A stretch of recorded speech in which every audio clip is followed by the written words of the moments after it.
Capítulo 6. Don Diego de noche. No hay dicha completa en este mundo, nada es más cierto. Doña Pascuala, que debió haber sido la mujer más feliz al dar a luz, después de tantos años y fatigas, y con peligro de su vida, a un hijo sano, robusto y para ella hermoso, era, sin embargo, la madre más infortunada de toda la comarca. Por el lado de la justicia se consideraba segura, pues no ignoraba que los indios saben guardar un secreto, y que Cuauhtémoc se dejó quemar las plantas de los pies antes que revelar el lugar donde había ocultado el tesoro. Pero casi todas las noches turbaban su sueño horrorosas pesadillas. Unas veces veía a su hijo arrebatado por la bruja, dando lastimeros gemidos y tratando de huir de ella y de entrar por la puerta del convento de capuchinas, y otras, en lo alto de un montón de basura, rodeado de perros feroces que, aullando y ladrando, se disputaban sus delicados miembros. Sobre todo, en el momento que apagaba la luz y trataba de dormir, se encontraba con los ojos encarnados y redondos de Matiana, que la miraba fijamente y escuchaba su voz como un rechinido que le decía: «Le tuve lástima al provecito, no le maté, pero lo tiré en la viña». La justicia de la tierra no habría castigado tan severamente el crimen que le hizo cometer el miedo y la superstición. Las dos herbolarias no lo pasaban mejor. Se les figuraba que todo el mundo sabía lo que habían hecho y que de un momento a otro serían llevadas a la cárcel y ahorcadas en la plazuela de Mixcalco. Matiana, en vez de buscar arrieros enfermos en los mesones de Santa Ana, se iba muy de madrugada a los barrancos y a los cerros y no volvía sino ya entrada la noche. Y Jipila, aunque más tranquila en su conciencia, pues realmente ninguna parte había tenido en el crimen, desapareció durante algunas semanas de la esquina de Santa Clara. Don Espiridión sí que estaba contentísimo, no solo por tener un heredero, sino por haber acertado, liberando a su mujer de la muerte, obligándola a que la curasen las brujas. Y Moctezuma III en sus glorias, pues en vez de dar la lección y hacer palotes, cargaba al muchacho, tiraba del mecate de la cuna y le cantaba rorros. El más aprovechado de todos fue nuestro amigo don Crisanto Lamparilla, que se hizo cargo de su andar, pintar el retablo, para desquitarse del doctor, disponer el bautismo, que fue solemne en Tlanepantla, así como el banquete que se dio al cura y a las autoridades y vecinos, lo que le valió mascoles, alcachofas, gallinas y guajolotes de los que recibía ordinariamente cada semana, y algo en plata en cuenta de honorarios. Toda la clase indígena y aún mucha de razón de los ranchos y pueblecillos vecinos creyeron a pie juntillas el milagro.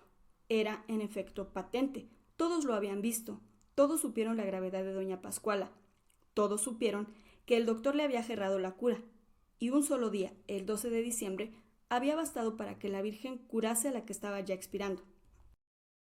Pero dejemos por ahora a los habitantes del rancho de Santa María de la Ladrillera y a la infeliz criatura olfateada ya por los perros de la viña, para ocuparnos de personajes más altos e importantes, aunque quizá menos felices que los del humilde rancho donde, como curiosos, hemos vivido algunos meses.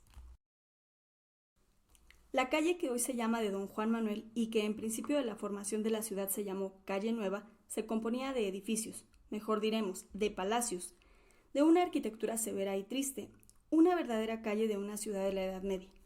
Altas y gruesas paredes que los proyectiles de la época habían despostillado, ventanas con espesas rejas de fierro pintadas de negro, altos zaguanes con puertas macizas de cedro con dibujos caprichosos de clavos con cabezas redondas de metal de China, un aldabón figurando la garra de una fiera, que solía resonar en las altas horas de la noche como si lo hubiese movido la mano del convidado de piedra. En lo alto de cada fachada, el pesado escudo con las armas de la noble familia, el conjunto imponente y la calle sola durante el día, pues no había ninguna tienda ni comercio que interrumpiese la monotonía de las construcciones, y en las noches completamente desierta y mal alumbrada con dos faroles de vidrio opaco y aceite rancio. La leyenda terrible de don Juan Manuel, que refería que dejaba tendido cada noche en un lago de sangre al desventurado que pasaba a las 11 por ese lugar siniestro, se conservaba viva en la memoria de los habitantes de la capital. Hoy mismo no ha cesado de todo el pavor, no obstante que las balconerías, la pintura de colores alegres de las fachadas y el movimiento necesario por ser habitadas la mayor parte de las casas por el alto comercio han casi cambiado el aspecto feudal que todavía la caracterizaba en la época en que pasaban los acontecimientos de esta verídica historia. En uno de esos palacios habitaba el muy rico, noble y poderoso señor don Diego Melchor y Baltasar de Todos los Santos, caballero Gran Cruz de la Orden de Calatrava, marqués de las Planas y conde de San Diego del Sauz. El interior tenía un aspecto feudal más caracterizado. El patio era espacioso y formando un cuadro sin columnas, ni medias muestras, ni ménsulas, pues los amplios corredores eran sostenidos por bóvedas planas, lo mismo que la atrevida escalera de 3 tramos que, formando una majestuosa perspectiva, llamaba la atención desde que se penetraba al zaguán. La azotea, cercada de altas y fuertes almenas, y en las cornisas mascarones de leones y perros, que con los ojos saltones y torvos parecían mirar siniestramente a los que entraban, y en la estación de lluvias arrojaban torrentes de agua por sus deformes bocas y convertían al patio en un estanque. Por donde quiera, tibores grandes y chicos de China y del Japón, pero en desorden, vacíos y empañados, lo mismo que las jaulas de alambre dorado, que se balanceaban vacías, por un viento frío que parecía de intento recorrer los corredores y zumbar en las bocas oscuras de los macetones sin flores. En todo se notaba, si no el desaseo, si el abandono. Ni una flor que matizase el color gris de las paredes, ni la nota alegre de un pájaro que turbara el silencio profundo, apenas interrumpido por los pasos tímidos de uno que otro criado, que atravesaba como fugitivo las recámaras y pasillos con motivo de algún quehacer doméstico. Una puertecilla disimulada en un ángulo del corredor y forrada de planchas de hojalata daba entrada a una espaciosa biblioteca rodeada de estantes pesados, llenos de libros antiguos en pergamino y donde lo más curioso que había, según los rumores del público, era un espejo redondo en el que se veía a las gentes desnudas, colocado de tal manera que solo el conde podía observarlas al mismo tiempo que abría la puerta de entrada. Cuando se acercaban, la ilusión desaparecía y se miraban como en cualquier espejo, con el traje que traían.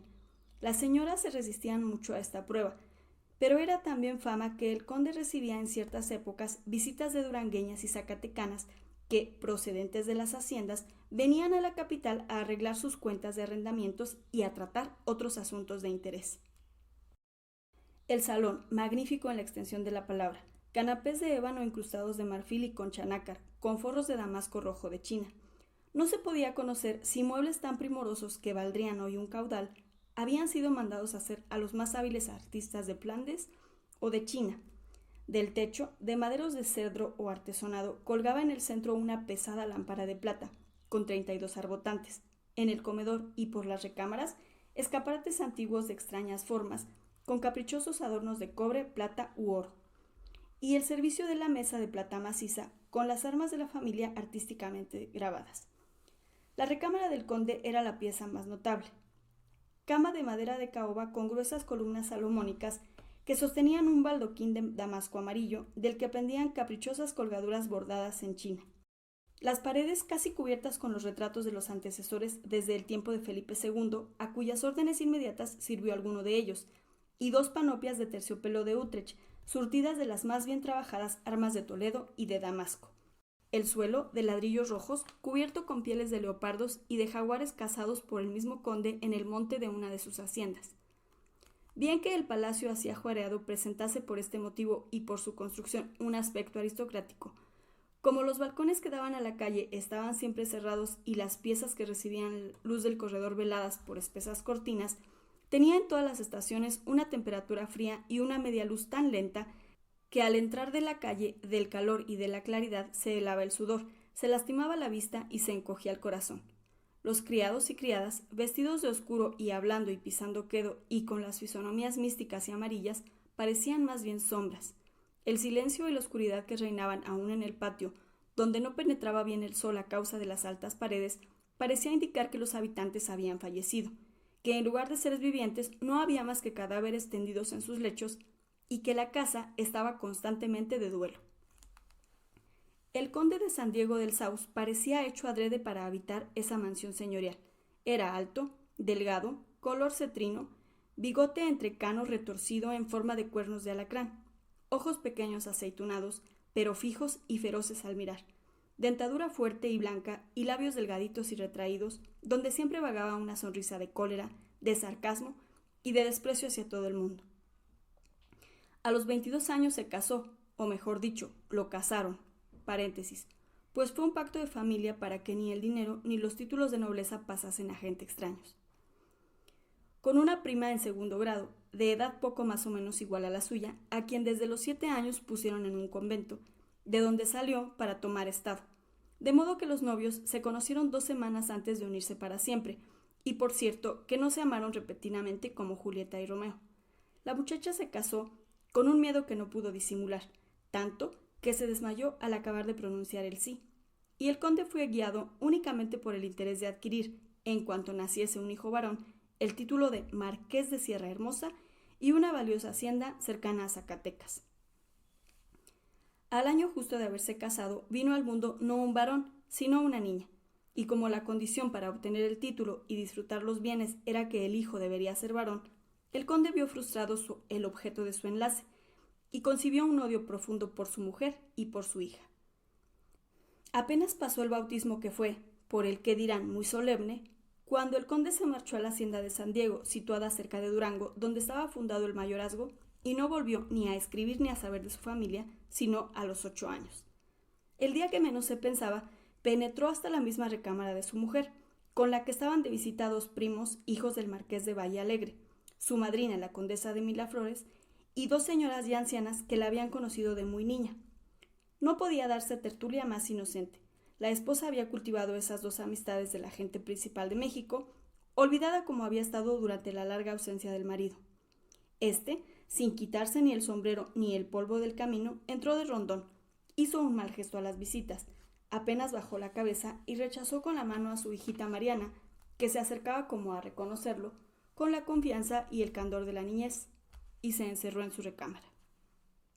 Al día siguiente, llamó a su mujer y a su hija, y sin saludarlas, sin ninguna otra explicación y con voz dura y decisiva, les dijo: «De hoy en adelante nadie, ¿lo entendéis? Nadie ha de entrar en mi casa sin mi permiso. En vez de encontrarme con una mujer cauta y recogida, ocupándose de la educación de su hija, he sorprendido a una loca, rodeada de parientes y de viejas a quienes detesto, y sin acordarse del marido, que ha vivido en la soledad de las haciendas por sostener el brillo de su antigua casa, mientras aquí se emplea el dinero en dar meriendas, chocolates, regalos y limosnas a viejas ociosas, a monjas fanáticas y a jovenzuelos pervertidos». Pero, quiso articular la condesa, si no para rechazar tales injurias, al menos para dar alguna disculpa, mas el marido no lo permitió. «Silencio, que nada tenéis que decir, y no permitiré que me calentéis la cabeza con frívolas disculpas». «Vive Dios», prosiguió, dando una fuerte palmada en la mesa junto a la cual estaba, «que esto no ha de continuar así. Venid, venid». Y al decir esto, tomó de una de las panoplias un largo y relumbrante puñal de 2 filos. La madre y la pobre niña, aterrorizadas, cayeron de rodillas. «Levantad, que no se trata de eso, y que no hay que armar escándalo. Venid, os digo». Teniendo el puñal en una mano, con la otra levantó bruscamente a la madre, después a la hija, y volvió a decirles: «Seguidme». Más muertas que vivas, y sin poder articular una palabra, siguieron al conde, que atravesó las siniestras y medio oscuras piezas de la casa hasta la recámara de su mujer, y levantando un almohadón, colocó el puñal debajo. «De una vez por todas, escuchad. Mariana tiene ya suficiente edad para comprender. Las puertas de esta casa desde el zaguán deberán permanecer día y noche abiertas, de modo que yo pueda penetrar a la hora que me parezca, sin ser visto ni sentido de nadie. O al contrario, siendo visto y oído por los criados y por vosotras. No pido cuenta del pasado. La presencia en mi casa de los pillastres hijos del marqués de Valle Alegre, que han disipado ya la mayor parte de su patrimonio, me dieron bastante que sospechar. Perdono hoy». Pero, volvió a balbucear la cuitada esposa. El conde, como la primera vez, no lo permitió, e interrumpiéndola bruscamente, continuó: «Repito que perdono hoy, pero en lo de adelante, a la primera sospecha que yo tenga, te clavo en el corazón este puñal, y después me sigo con tu hija». Una mujer resuelta de ánimo habría celebrado la brutal excentricidad de su marido, que le proporcionaba un arma para defenderse en caso de verse amagada de un injusto asesinato, pero la pobre condesa no pudo articular ni una palabra. Al día siguiente amaneció con una fiebre de que escapó merced a la robustez de su complexión y a la esmerada asistencia que le proporcionaron no su marido, sino los sirvientes y especialmente una antigua camarista que casi la había casado. En cuanto a la hija, ya por su edad, ya porque fuese menos tímida que la madre, no hizo mucho caso de la amenaza, pero sí concibió un odio profundo por el hombre que veía por primera vez y que con el título de padre obraba de una manera insensata con ella y con su madre. En el curso del tiempo, la vida del conde fue de lo más extraña. Entraba a su casa a las 2 o 3 de la mañana, y menos el zaguán de la calle que abría el portero, apenas daba una palmada, todas las puertas quedaban de par en par, y así entraba hasta la recámara de la condesa, levantaba la almohada, veía si el puñal estaba en su lugar, y se retiraba a dormir hasta las 12 del día, en que, en su vasija de plata, le servían a él solo el almuerzo en el comedor. Volvía a su recámara hasta las 8, hora de la cena, y luego que concluía se envolvía en su capa, ceñía una espada española de taza y cruz y se marchaba a la calle. Apenas atravesaba una que otra palabra con su mujer cada 8 o 10 días. Pasaba la mano bruscamente por la abundante cabellera de su hija Mariana y con esto creía haber cumplido con los deberes de padre y de esposo. ¿Dónde iba el conde? En su casa nunca lo supieron, pero las gentes que en México cultivaban el ramo de la crónica escandalosa no lo ignoraban. Tenían sus tertulias de juego y de muchachas de medio mundo, como se dice hoy, en la Cruz Verde, por el Parque del Conde, por el Puente Solano, por Andurriales y casas misteriosas conocidas de los que se llamaban entonces calaveras. Y ahí, disfrazado, pues no se daba a conocer más que como un hombre rico del interior, jugaba, bailaba, enamoraba, nunca bebía, y gastaba una buena parte de sus rentas. Decía llamarse don Diego Machado, pero le llamaban las alegres contertulianas don Diego de Noche, pues, por más esfuerzos que habían hecho, no lograron conseguir que ni una sola vez las visitase de día. La pobre condesa, que el lector juzgará más desgraciada en su feudal palacio que la herbolaria jipila en su jacal de Zacualco, convaleció lentamente, pero jamás recobró no ya la alegría, pero ni siquiera una mediana tranquilidad, y no pudo en lo sucesivo dormir en las noches, sino cuando ya había entrado su marido y pasado en revista el puñal. A las 4 de la mañana, generalmente se levantaba de la cama donde se había fingido dormida, pasaba a su gabinete y ahí una antigua criada le servía un chocolate ardiendo, único y raro placer del que disfrutaba, y dormitaba en el canapé hasta las 12, hora en que solía entrar el conde para pedirle a veces alguna de sus alhajas que dizque tenía compromiso de enseñar a un amigo, pero que nunca le devolvía. Para que se pueda formar el lector idea del carácter feroz de don Diego, bastará referir uno de tantos hechos a los que él no daba ninguna importancia. Caminaba una vez de una a otra de sus haciendas en un carruaje viejo y con las ruedas apolilladas, si bien estaba siempre pintado y lustroso. Tropezó el cochero con un pedrusco, una de las ruedas se desgranó, volcó el carruaje y el noble conde se hizo un hoyo en la cabeza. Se levantó sin decir una palabra y ganó a pie la hacienda, que ya no estaba lejos.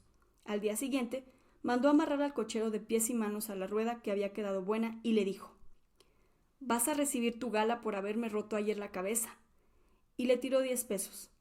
«Pero también tu castigo, para que otra vez tengas más cuidado». 3 mocetones fuertes comenzaron a dar al infeliz con unas varas de membrillo tales azotes que a chorros le escurría la sangre. Desmayado, lo desataron y lo llevaron a su cuarto, donde varios días estuvo entre la vida y la muerte. Este hecho bárbaro llenó de indignación a los mismos rancheros de la hacienda. En secreto, dieron parte al juez del pueblo y hubo entre ellos sus pláticas para ponerse de acuerdo y asesinarlo. El juez fue un domingo pretextando cualquier cosa. Luego que el conde lo vio entrar, se le acercó al oído y le dijo: «Sé bien a lo que viene el señor juez. Obre como quiera, pero tenga entendido que la suerte de usted será peor que la de José Gordillo». Enseguida lo sentó a su mesa y almorzaron opíparamente el juez y el reo. El asunto terminó ahí. La condesa cada día peor. Los médicos, que tenían la idea de que gozaba de la existencia regalada que proporcionan las riquezas, no era posible que atinasen con su enfermedad. Un día de tantos, como corrían monótonos y tristes para la pobre condesa, se levantó, se puso frente a su tocador y llamó a su recamarera favorita: «Dame el calendario». La criada, sin replicar, le dio un calendario de Ontiveros. «Mañana», dijo la condesa, «mañana hace años que me casaron, y es también el aniversario del funesto día en que el conde tuvo la crueldad de amenazarme de muerte sin motivo alguno y de poner su puñal debajo de mi almohada».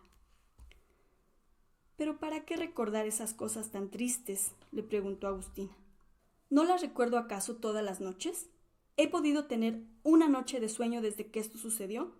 Pasarán años después de mi muerte. Tú y otras personas que saben esto lo contarán y nadie lo querrá creer. Sácame mis mejores alhajas y el vestido con el que me casé y fui a la iglesia. Agustina vacilaba, pero la condesa con una mirada le hizo comprender que debía obedecer. La condesa se vistió, se adornó con todas sus joyas y el resto del día estuvo contenta y hasta risueña. El conde no apareció por la casa. En la noche, al acostarse, tomó el puñal de debajo de la almohada y lo tiró al suelo. «Ya no le temo al conde», dijo. «Mañana tengo que morir». «¿Pero qué? ¿Siente usted algo, señora condesa?», le preguntó Agustina, alarmada. «Nada. Al contrario, nunca me he creído más fuerte. Pero ya verás». A la madrugada, como de costumbre, tomó su chocolate hirviendo, se reclinó en su canapé y cerró los ojos para no volverlos a abrir más. Agustina cayó al pie del sofá desmayada. Así fue como les encontró el conde.